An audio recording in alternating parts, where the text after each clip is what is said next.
안녕하세요, 여러분. 네, 제가 잠깐 기도하고 그리고 오늘 말씀 증거하는 시간 갖겠습니다. 하나님 감사합니다. 하나님 오늘도 우리에게 하나님 주의 말씀을 깨닫게 하시고자 하나님 이 자리에 모이게 하여 주시고 예배드리게 하여 주심을 감사드립니다. 하나님 우리가 주님을 더 많이 알기를 원합니다. 하나님 그 알미 지식적인 알미 아니라 관념적인 알미 아니라 하나님 우리의 삶을 변화시키고 우리 인격을 변화시킬 수 있는 그런 참된 알무로 나아갈 수 있도록 하나님 우리 오늘 이 예배 가운데도 하나님 기름 부어주시기를 원합니다. 하나님 이러한 모든 것은 주님께서 친히 우리에게 열어주시지 않으면 하나님 그러한 알문 도저히 우리로서는 알 수 없는 알입니다. 주님께서 열어주셔야지만 진리의 성령께서 열어주셔야지만 하나님 아버지께서 열어주셔야지만 하나님을 알 수가 있습니다. 하나님 그리고 그 알을 통하여 하나님 우리의 인격과 우리의 모든 삶이 변화될 수 있을 것입니다. 하나님 그렇게 될 수 있도록 하나님 이 시간 가운데 성령의 기름을 부어주시기를 원합니다.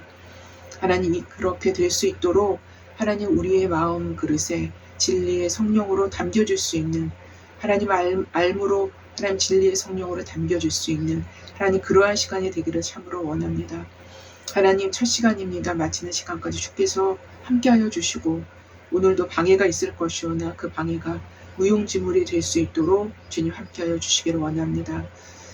하나님 방해가 더 깊어질 수 있겠사오나 하지만 하나님 그 모든 것들을 뛰어넘으셔서 주님께서 모든 것들을 다스리시고 주님의 것들이 손상되지 않도록 주님께서 친히 역사해 주시고 인도하여 주시기를 원합니다. 하나님 저는 온전히 숨겨주시고 주님만이 증거될 수 있는 주님만이 드러날 수 있는 하나님 그러한 시간이 될 수 있도록 다시 한번 간구하며 예수님의 이름으로 기도했습니다. 아멘. 네, 여러분 오늘도 제가 로마서 계속합니다. 네, 오늘은 로마서 본론 4번째 시간 계속 갖고 있는데요. 이스라엘의 구원과 하나님의 절대 주권에서 하나님의 경륜 안에 있는 이스라엘의 소망이라는 소제목으로 6번째 시간을 갖겠습니다. 네, 그리고 본문은 로마서 11장 13절부터 15절까지입니다. 로마서 11장 계속 되는데요. 13절부터 15절까지 본문으로 잡았습니다. 제가 한번 봉독해 보겠습니다. 내가 이방인인 너희에게 말하노라. 내가 이방인의 사도인 만큼 내 직분을 영광스럽게 여기노니 14절입니다. 이는 혹 내 고륙을 아무쪼록 시기하게 하여 그들 중에 얼마를 구원하려 함이라. 그들을 버리는 것이 세상의 화목이 되거든 그 받아들이는 것이 죽은 자 가운데서 살아나는 것이 아니면 무엇이리요. 예, 이 말씀을 가지고 오늘 말씀을 증거하겠습니다. 네, 옛날에 한 노파가 살았습니다. 이 노파는 사는 동안 나쁜 짓만 하다가 죽게 된 거예요. 노파는 나쁜 짓만 했기 때문에 죽음에 임박했을 때 악마가 찾아와 노파를 끌고 가서 불구덩이 속에 던져버렸습니다. 여러분 이 불구덩이는요 실제로 존재합니다. 실제로 존재합니다. 그때 그것을 본 한 천사가 안타까워하며 생각했습니다. 저 노파를 저 불구덩이 속에서 꺼내 주었으면 좋겠는데 하나님께 하나님께 말씀드릴 만한 어떤 그 선한 행동이 뭐가 있을까? 그래도 아무리 악해도 그래도 평생에 한 번 정도는 선한 일을 했을 수도 있으니까요. 네, 그래서 선한 행동 한 가지만이라도 기억해낼 수 있다면 될 텐데라고 이제 이 천사는 생각을 했어요. 그때 갑자기 천사의 머리에서 불현듯 무엇인가가 떠올랐습니다. 그래서 천사는 하나님께 말씀드렸어요. 하나님, 그 노파는 예전에 채소밭에서 양파의 줄기를 뜯어서 거지에게 준 적이 있었어요 라고 하나님께 말씀을 드린 거예요. 그러자 하나님께서 천사에게 대답하셨습니다. 그러면 이 양파의 줄기를 가져다가 불구덩이 속에 있는 그 노파에게 던져주거라. 노파가 줄기를 잡고 내가 그 노파를 불구덩이 속에서 끌어낼 수 있게 되면, 그렇게 되면 그 노파는 천국으로 갈 수 있을 것이다. 그러나 만일 그 줄기가 끊어지면 그 노파는 지금 있는 곳에 계속 있어야만 한다. 라고 하나님께서 말씀하신 거예요. 그래서 천사는 양파 줄기를 가지고 노파에게로 갔어요. 자, 여기 이 줄기를 꼭 잡으세요. 내가 당신을 끌어낼 수 있는지 우리 한번 해봅시다. 이렇게 얘기한 겁니다. 천사는 조심스레 잡아당기기 시작했어요. 하지만 노파가 거의 불구덩이 속에서 거의 나왔을 때쯤 불구덩이 속에 있던 다른 죄인들이 그것을 알아차리고 만 것입니다. 다른 죄인들은 노파가 빠져나가려는 것을 보자 일제히 모두 달려들어가지고 노파의 다리 밑에 매달리기 시작했어요. 다리 밑에 막 주렁주렁 밑으로 매달렸습니다. 그들도 노파와 함께 빠져나가려 했던 것입니다. 그러나 마음씨 나쁜 노파는 이 순간에도 사악한 본성을 드러내며 벌떼처럼 달려들어서 간절하게 매달리는 사람들을 발로 사정없이 밀쳐 떨어뜨려 버릴 것입니다. 안 돼! 너희들 때문에 내가 빠져나갈 수 없잖아. 이건 내 양파 줄기란 말이야. 이건 내 양파 줄기란 말이야. 너희들 것이 아니라고. 이렇게 소리 질렀습니다. 그러나 바로 그때 노파의 심한 발길질에 힘을 이기지 못한 양파 줄기가 그만 끊어지고 말았습니다. 그리하여 노파는 다시 불구덩이 속으로 떨어져 오늘날까지도 불타고 있다라는 이야기입니다. 여러분 이 이야기를 어떻게 들으셨나요? 기독교 교리상 맞지 않는 이야기라고 잘라버릴 수 있는 이야기라고만 생각하십니까? 이 이야기는 분명 단순히 잘라버릴 수 없을 만한 무게를 지니고 있는 이야기라는 사실 또한 분명합니다. 왜냐하면 하나님의 어떠한 방식이 이 이야기에 녹아져 있기 때문이에요. 하나님은 그 어떠한 것을 확정지을 무엇인가를 보시고자 하실 때 어떤 크고 이색적이고 별다른 어떤 아주 새로운 별다른 방법을 사용하시는 경우는 아주 극히 드뭅니다.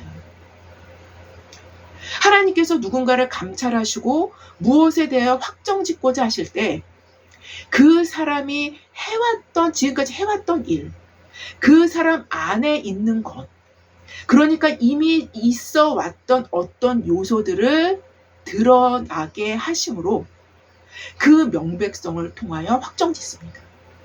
이게 하나님 방법이에요. 일반적인 하나님 방법.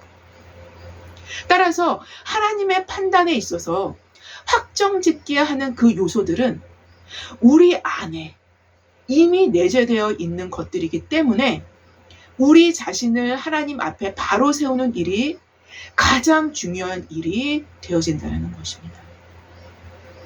뿐만 아니라 하나님은 바로 이런 이유 때문에 자신이 택한 백성들은 그들이 처해진 정황과 환경들까지 이용하셔서 더 나아가 환경을 만들어 나가시기까지 하시면서 그들의 내면적 요소들을 새롭게 하시고 변혁시키시며 빚어 나가시기 때문인 것입니다. 만약 하나님보다 자신의 육신적인 어떤 것을 더 좋아하고 끊임없이 그것을 선택해 나간다면, 그래서 불순종과 불신앙의 태도가 이제 완전히 굳혀져 버리게 된다면, 하나님은 이스라엘에게 내리셨던 잠정적 심판의 상태와 흡사한 상태로 버려두시게 되신다는 것입니다. 따라서 로마서에서 보여주고 있는 하나님의 사법적 행위들은 인간의 불신앙과 불순종이 굳혀지게 될 때 잠정적 심판의 형태로 나타납니다. 이것이 사도가 말하고 있는, 그리고 사도가 지속적으로 이스라엘의 상태를 입증해온 방법이었던 구약 성경의 예언, 곧 그 예언의 내용이었던 것입니다. 그 예언의 내용이었던 거예요. 즉 구약 성경의 예언의 성취가 이스라엘의 상태를 입증해주는 최고의 자료인 셈이었었던 거예요. 그렇다면 이스라엘의 불순종과 불신앙의 결과로 주어지게 된 하나님의 잠정적 심판의 내용은 무엇이었습니까? 우리가 이미 로마서 10장 19절에서 알아본 바와 같이 이스라엘의 우상 숭배로 인하여 하나님의 질투하심을 불러일으켰기 때문에 이에 대한 하나님의 사법적 행위로 내가 백성 아닌 자로서 너희를 시기나게 하며 미련한 백성들로서 너희를 노엽게 하리라 라는 잠정적 심판의 기간으로 드러나게 된다는 것입니다. 사실 이 상태는 정확히 하나님의 사법적 행위의 결과였어요. 이 상태는. 이러한 심판의 상태의 특징은 하나님께서 인간 내면에 마음 가까이에 심판을 베푸시는 것으로서 인간 마음의 가까이에 근접해 있는 인간 마음의 가까이에 심판을 베푸시는 것으로서 그 가까이에서 심판을 베푸시는 거예요. 심판을 베푸시는 것으로서 귀가 있어도 듣지 못하고 눈이 있어도 보지 못하고 마음으로 깨닫지 못하는 현실적인 상태에 직면하게 된 것입니다. 이것이 사법적인 하나님의 행위였습니다. 이것이 바로. 그렇다면 결론은 무엇인가? 그래서 하나님이 자기 백성을 버리셨다라는 말인가? 그럴 수 없다라는 것이 사도의 견해였었던 것입니다. 이 사람들 전체를 아직까지는 버리지 않았다는 것입니다. 또 한 번의 걸림이 있다는 거죠. 하나님은 그 미리 아신 자기 백성을 완전히 버리시지 않고 남은 자들을 남겨놓으신다는 예증으로, 첫째는 자기 자신을 들어서 사도 바울 자신을 들어서, 둘째는 엘리야 이야기를 예증으로 들고 있음을 우리는 이미 지금까지 확인해온 바 있습니다. 그러면서 사도는 조금은 다른 뉘앙스가 포함된 그 남은 자들 외에 또 다른 남은 자들, 곧 우둔하게 된 거의 대부분의 이스라엘에 대한 이야기를 또 지속적으로 풀어나오고 있었던 것입니다. 그들이 넘어지기까지 실족하였느냐? 그럴 수 없느니라 라고 단호하게 또한 말합니다. 오히려 우둔하게 되어서 넘어졌던 그 넘어짐으로 구원이 이방인에게 이르는 세상의 풍성함이 되게 했다라는 것입니다.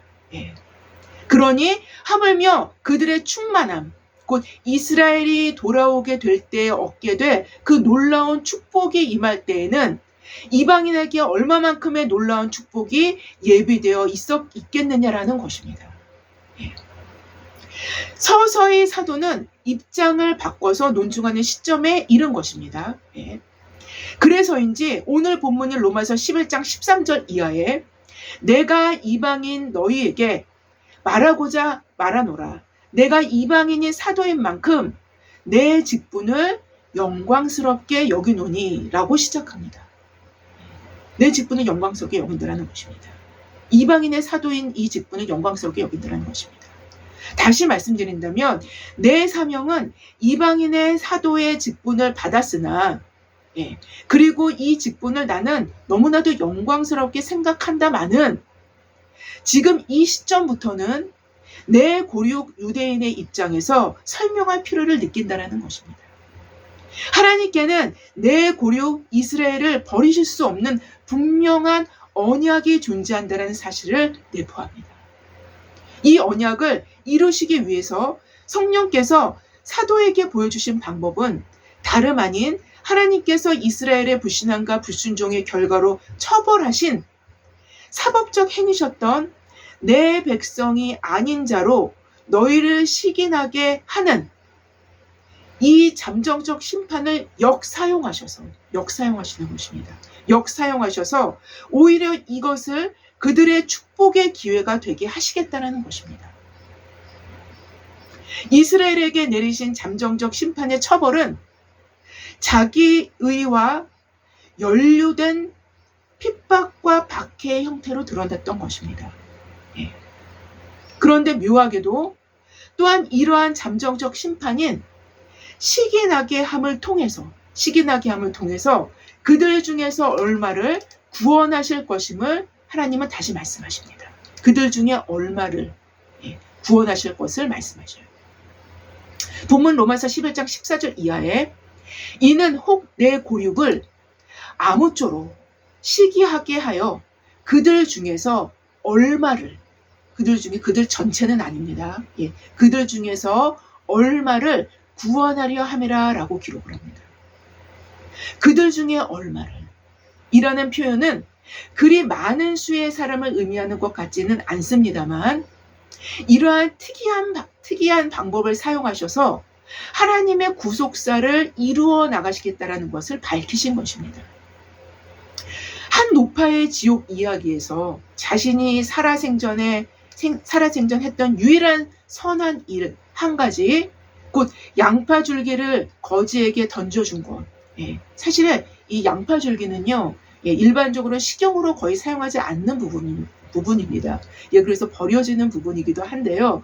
여하튼 이 양파줄기를 거지에게 던져준 바로 그 사실 하나를 단초로 삼아서 하나님은 그 동일한 양파줄기로 그의 중심을 테스트하시는 요소로 역사용하신다라는 것을 우리는 보게 되죠. 하나님께는 이런 일이 많이 있습니다. 마찬가지로 하나님은 자신의 사법적 조치로 시기나게 함을 단초로 삼아 자기 의로 연루된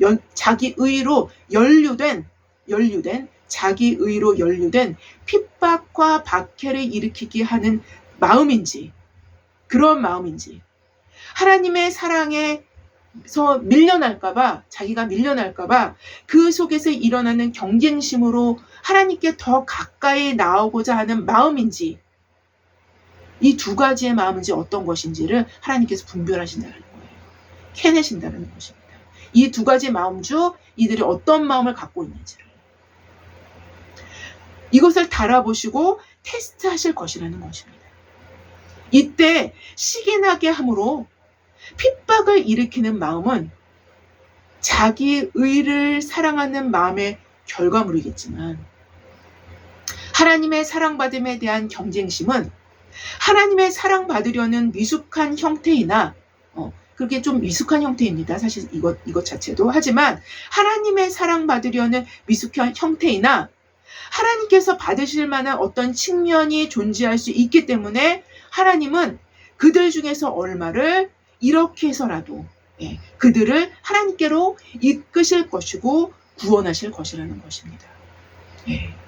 왜요? 이거는 미숙한 사랑이지만도 이것도 사랑이기 때문이에요. 하나님을 사랑하기 때문인 거예요. 그래서 하나님은 바라보신다는 것입니다. 우리가 지금까지 거론해온 내용을 보더라도 하나님의 관심은 우리 인간의 내면입니다. 하나님의 관심은 우리 인간의 내면이에요. 외면과 외부적인 것들은 사실상 내면으로부터 시작된 것들의 결과물인 셈인 것입니다. 그럼에도 우리는 우리 자신의 내면에 그리 집중하지 않습니다. 그리고 외부적인 어떤 요소들 뒤로 숨겨놓은 채 훈련받기를 거부합니다. 도가니는 은을, 풀무는 금을 연단하거니와 여호와는 마음을 연단하시느니라 라고 기록합니다. 성경은.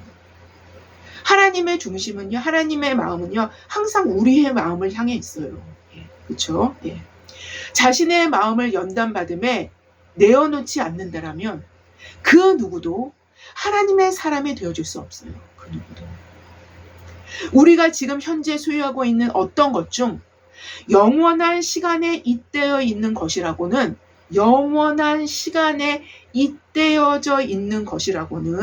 잇대어져 있는 것이라고는 극히 드물어요.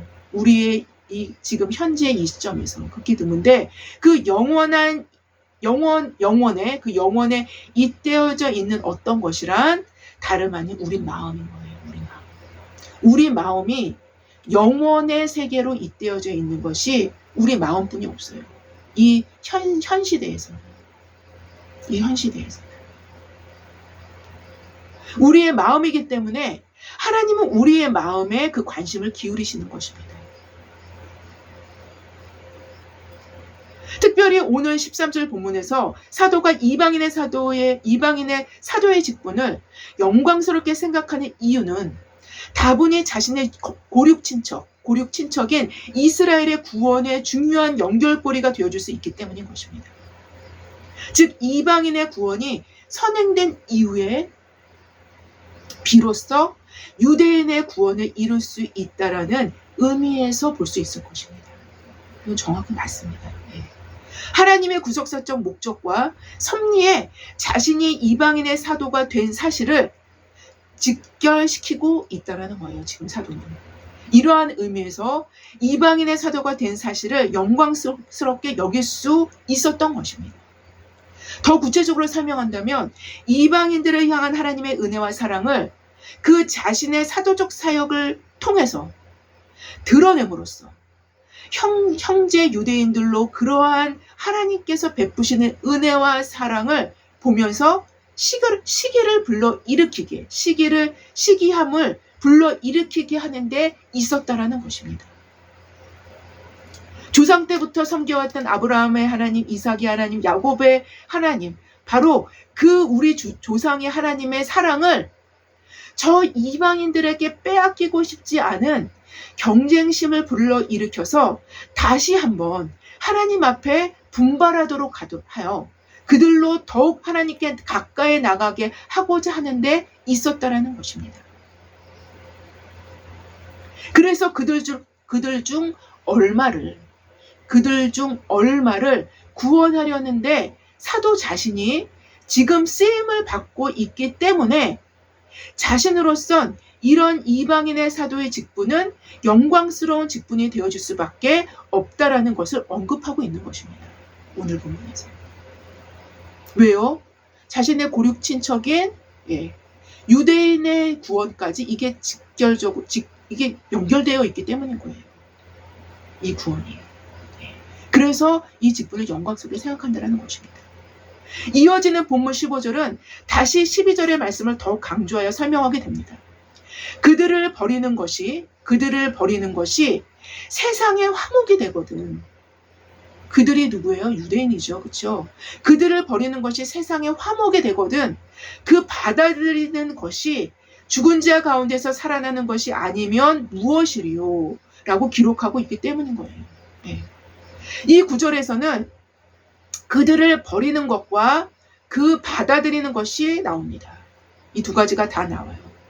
그들을 버리는 것이란 그들의 불신앙과 불순종으로 인하여 유대인들이 구원의 대열에서 잠정적으로 이탈된 상태, 즉 유기된 상태처럼 보여지는 그 상태를 말합니다. 바로 이러한 그들을 버리는 것조차도 세상의 화목이 되었다라면 그들을 다시 받아들이는 것은 어떠한 크기의 축복이 되겠느냐라는 의미입니다. 여기서 세상의 화목은 곧 모든 이방 세계가 하나님과 화목하게 되는 놀라운 축복을 가져다 준 것이 바로 이스라엘을 버리는 것이었다라는 것입니다. 이스라엘이 버려지는 것이었다라는 것입니다.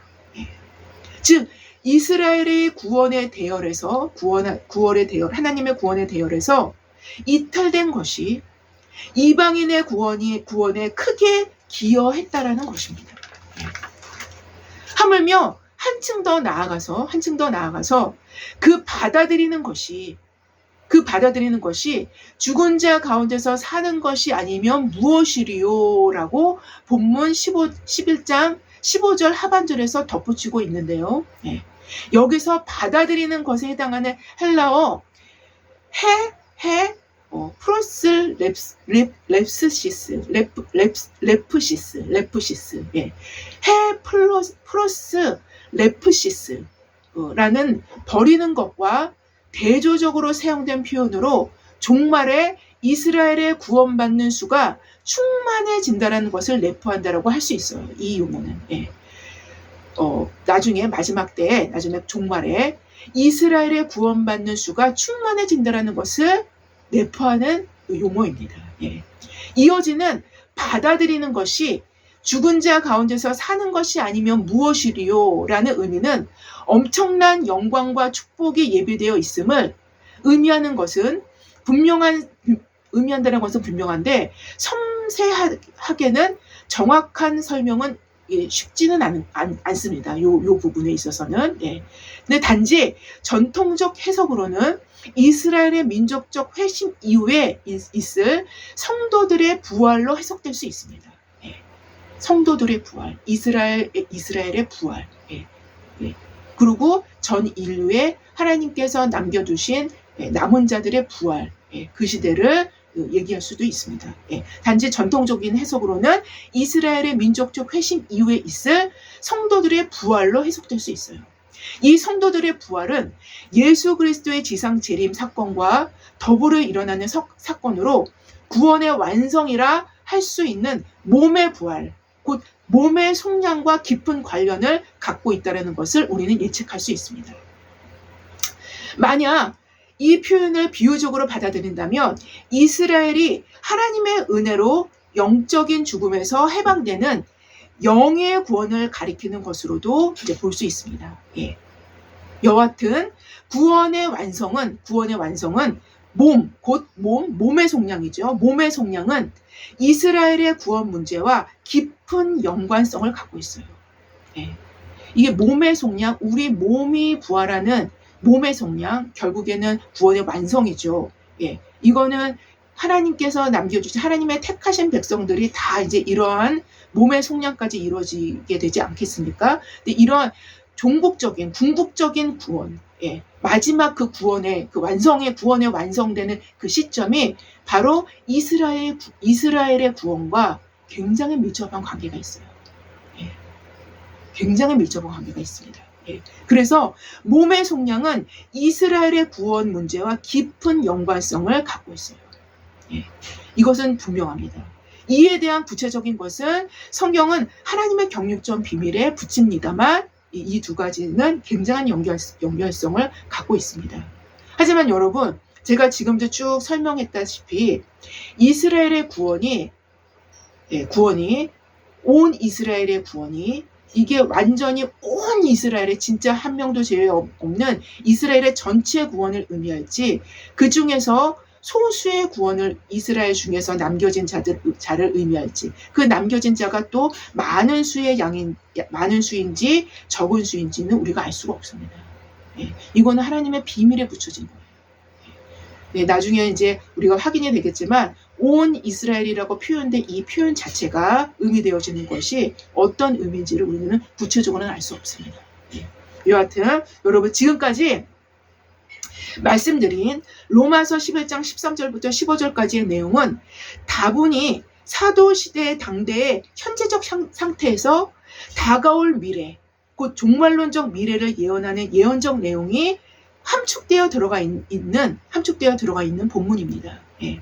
특별히 사도를 통해서 예언된 이스라엘의 미래는 유대인들의 묵시문학의 전통 안에서도 소망되어져 온 바로 그 소망과도 직결됩니다. 완전히 연결되는 것입니다.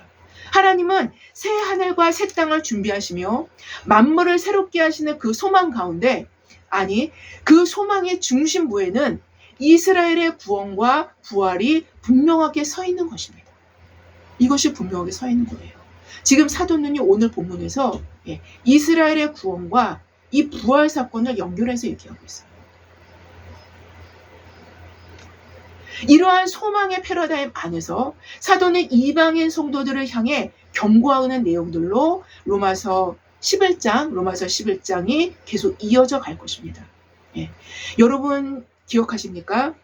그 오래전 모세를 부르셔서 이스라엘을 애굽에서 탈출시킬 때 당신의 백성을 구속하시는 구속의 대서막이 열리는 그 시점에서 하나님은 바로에게 뭐라고 말씀하신 줄 아십니까? 네, 기억나시나요?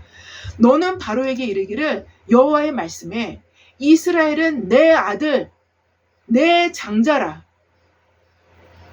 내 아들, 내 장자라. 내가 내게 이르기를 내 아들을 보내주어 나를 섬기게 하라.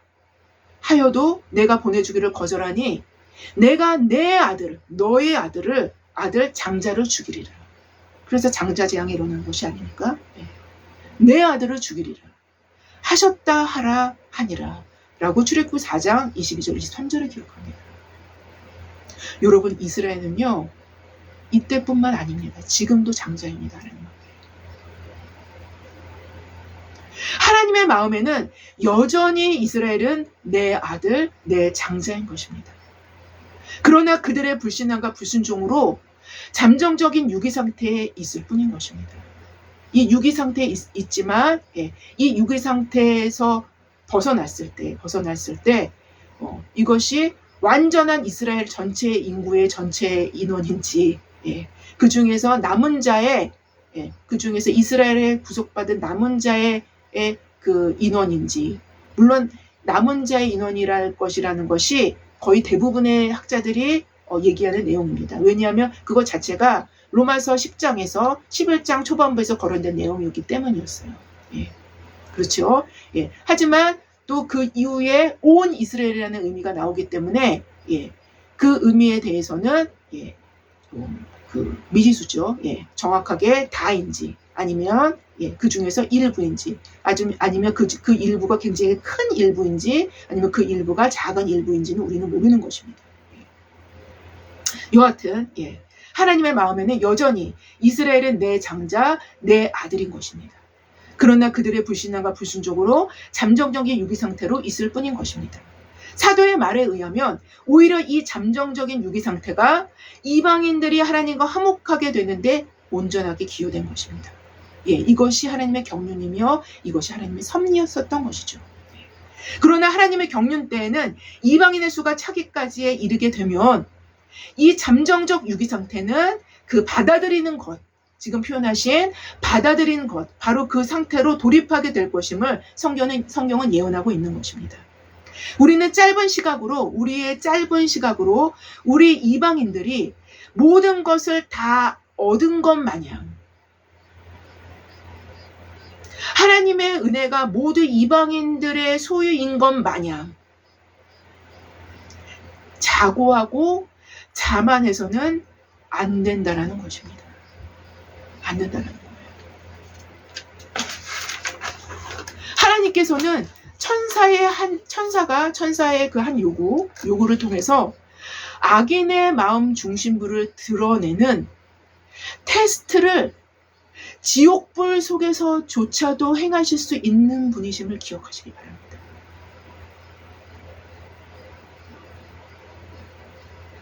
게다가 그 악인의 최대의 자랑거리가 될 법한 한 가지 선행을 활용하셔서 그 악의 본성의 여부를 재확인하실 만큼 인간의 마음을 통찰하시고 달아보시는 두려우신 하나님이라는 것입니다. 로마서 11장에서 얘기하는 것이 그 주된 내용이 바로 이것이에요. 바로 이것입니다. 이것을 놓치면요, 로마서 11장을 놓치는 것입니다.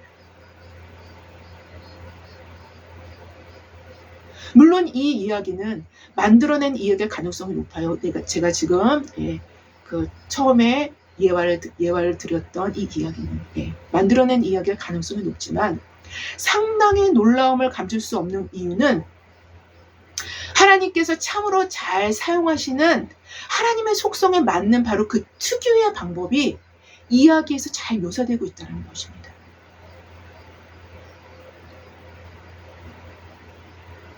이렇듯 하나님은 시기나게 함이라는 하나님의 사법적 조치 속에서도 그 속조차에서도 사람을 갈라내시는, 테스트를 충분히 감행하실 수 있는, 즉 시험 문제로 활용하실 수 있는 그 하나님 앞에서 겸손함과 근신함으로 이 마지막 때를 살아가는 저와 여러분 모두가 되어지기를 주님의 이름으로 기도합니다. 제가 기도하고 마치겠습니다. 하나님, 감사합니다. 참으로 그렇습니다. 우리의 구원은 하나님이 떠받들고 있는 것입니다. 그 어느 요소도 하나님의 은혜가 아니면 우리는 나락으로 떨어질 수밖에 없습니다. 하나님의 불꽃 같은 눈 가운데, 하나님의 엄중한 심판과 그 테스트 가운데 하나님, 우리의 마음에 겸허하게 하여 주시고 겸손한 마음을 허락하여 주시사 항상 겸비함으로 나아갈 수 있는 우리의 마음자리가 되게 하여 주시옵소서. 하나님은 우리의 마음을 보십니다. 영원한 세계와 잇대어 있는 것은 이 지상에서는 우리의 마음뿐입니다. 우리의 마음이 포괄되어 있는 것은 우리의 영과 혼입니다. 하나님, 우리의 마음이 우리의 육신은 벗어나지만 우리의 마음은 저 천국을 향해, 영원을 향해 나아가는 것입니다. 아버지, 우리에게 지혜를 허락하여 주시사 그 관점에서 이 땅을 보게 하여 주옵소서. 그것이 지혜이며 그것이 우리의 능력이 될 것이며 그것이 우리의 분별력이 될 것이기 때문입니다.